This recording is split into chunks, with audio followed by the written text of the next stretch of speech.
اپنے سبھی سننے والے خواتین و حضرات کو سلام عرض کرتی ہوں۔ السلام علیکم ورحمۃ اللہ وبرکاتہ۔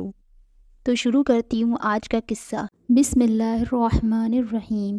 نئے آنے والے دوستوں سے گزارش ہے کہ ہمارے یوٹیوب چینل قصے اللہ والوں کے چینل کو سبسکرائب کر لیجئے، جس سے آپ کو نئے نئے قصے سننے کو ملتے رہیں۔ تو شروع کرتے ہیں قصہ معرکہ کربلا کا 10واں حصہ۔ آپ سبھی ملاحظہ کیجئے۔ کچھ دیر کے بعد جب طبیعت کو سکون ہوا تو بوڑھی عورت نے آسمان کی اور دیکھا۔ اس وقت چاند چھپ چکا تھا، ٹھنڈی ہوا چلنے لگی تھی، ستارے جھلملانے لگے تھے، صبح ہونے والی تھی۔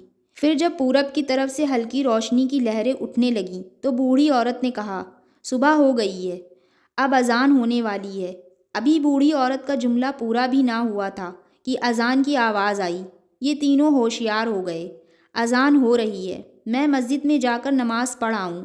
سلیط نے کہا، ہاں جاؤ بیٹا، لیکن ذرا ہوشیار رہنا۔ مجھے ڈر ہے کہ کہیں ذکوان کے رشتہ داروں نے اس کی کھوج نہ شروع کر دی ہو، انہیں اصل واقعہ معلوم ہو گیا ہو اور پولیس تمہاری کھوج میں ہو۔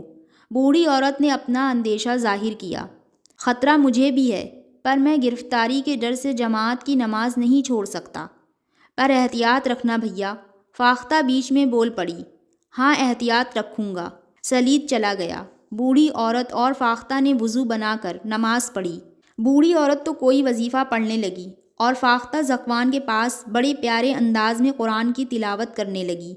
اس وقت تک ذکوان کو ہوش آ گیا تھا۔ تھوڑی دیر بعد فاختہ نے قرات بند کر کے ذکوان کو دیکھا۔ ذکوان اس کی آواز کی تعریف کرنے لگا۔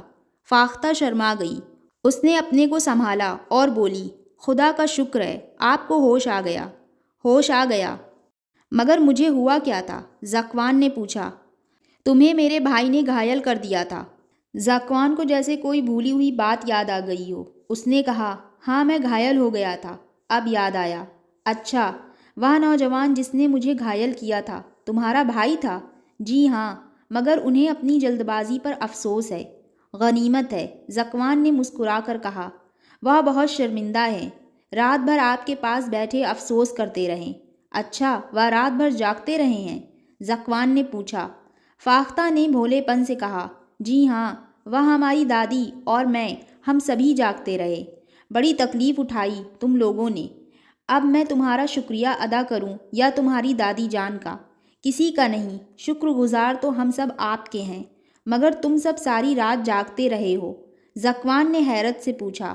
جی ہاں، اسی لیے تمہاری آنکھیں اونیندی ہو رہی ہیں، تم رات بھر جاگتی رہی ہو، اب سو رہو۔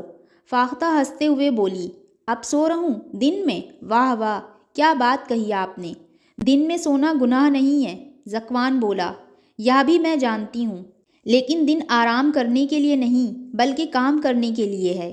پر جو رات بھر جاگتا رہا ہو اسے بھی دن میں کام کرنا چاہیے۔ کیا آپ اسلامی مجاہدوں کے کارنامے بھول گئے؟ کیا وہ رات رات بھر سفر نہ کرتے تھے، یا ساری رات دشمنوں کے شبخوں کے ڈر سے فوج کی حفاظت نہ کرتے تھے اور پھر دن میں نہ لڑتے تھے؟ میں واقعات کو بھولتا نہیں ہوں، مجھے سب یاد ہے، لیکن وہ مجاہد تھے، میں بھی مجاہد ہوں، مگر کمسن مجاہدہ۔ اس وقت بوڑھی عورت آ گئی۔ وہ ذکوان کو ہوش میں دیکھ کر خوش ہو گئی۔ انہوں نے کہا، خدا کا شکر ہے، ذکوان کو ہوش آ گیا۔ ہاں دادی جان، یہ تو بڑی دیر سے ہوش میں ہیں، ذکوان نے بتایا۔ بوڑھی عورت کی تعظیم میں ذکوان نے اٹھنا چاہا۔ بوڑھی عورت نے اسے روکتے ہوئے کہا، تکلیف نہ کرو بیٹا، لیٹے رہو، ہم سب رات بھر تمہارے لیے پریشان رہے۔ خدا کا ہزار ہزار شکر ہے کہ اس نے ہماری دعائیں قبول کر لیں اور تمہیں ہوش آ گیا۔ میرا بال بال آپ کا شکر گزار ہے، ذکوان نے نرمی سے کہا۔ بیٹا، ہم سب شرمندہ ہیں، سلیط نے آپ پر بے وجہ حملہ کر کے آپ کو گھائل کر دیا، وہ بہت زیادہ شرمندہ ہے، آتے ہی تم سے معافی مانگے گا، تم اسے معاف کر دو گے نا بیٹا؟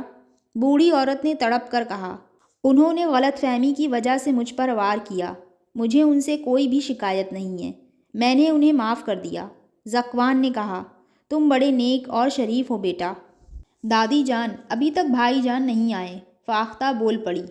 مجھے بھی یہی چنتا ہے، کافی دن چڑھایا ہے، اب تک تو اسے آ جانا چاہیے تھا، خدا نہ کرے کوئی پریشانی تو نہیں ہو گئی ہے، ڈر مجھے بھی ہے، پریشانی کیسی؟ ذکوان بول پڑا۔ ہمیں یہ ڈر ہے کہ کہیں تمہارے گھائل ہونے کی خبر پولیس کو نہ ہو گئی ہو اور سلید گرفتار نہ ہو گیا ہو، بوڑھی عورت نے بتایا۔ اس وقت کوئی اور وہاں موجود نہیں تھا، اطمینان رکھیں، ایسا نہ ہوگا، ذکوان نے تسلی دی۔ خدا کرے میرے بھائی جان جلدی آ جائیں۔ فاختہ نے دعا کی۔ بوڑھی عورت ذکوان کے پاس بیٹھ گئی۔ دھیرے دھیرے وقت گزرنے لگا، یہاں تک کہ دوپہر قریب آ گئی، پر سلید نہ آیا۔ اس کے نہ آنے سے فاختہ اور بوڑھی عورت دونوں پریشان ہو اٹھے۔ فاختہ نے پھر کہا، دادی جان، ابھی تک بھائی جان نہیں آئے؟ ہاں، ابھی تک نہیں آیا۔ مجھے بڑی فکر ہو گئی ہے، کسے اسے ڈھونڈنے کے لیے بھیجوں؟ میں جاؤں گی، فاختہ نے کہا۔ ذکوان نے اٹھتے ہوئے کہا، تم کیوں جاؤ؟ میں جاؤں گا۔ بوڑھی عورت نے اسے اٹھنے سے روکتے ہوئے کہا، تم نہ اٹھو بیٹا، ڈر ہے تمہارا گھاؤ ہرا نہ ہو جائے، مگر اس سے میں مر نہ جاؤں گا۔ ذکوان یہ کہہ کر اٹھ بیٹھا اور باہر کی اور چلا، لیکن وہ بہت کمزور ہو چلا تھا۔ اس کے پیر لڑکھڑانے لگے، کچھ ہی قدم چل کر گر پڑا، گرتے ہی بے ہوش ہو گیا۔ بوڑھی عورت اور فاختہ دونوں ہی اسے اٹھانے کے لیے دوڑیں۔ دوستو، یہ قصہ ابھی جاری ہے، اس کا اگلا حصہ نیکسٹ ویڈیو میں ملاحظہ کیجیے۔ نیچے کمنٹ میں ضرور بتائیے کہ آپ کو قصہ کیسا لگا۔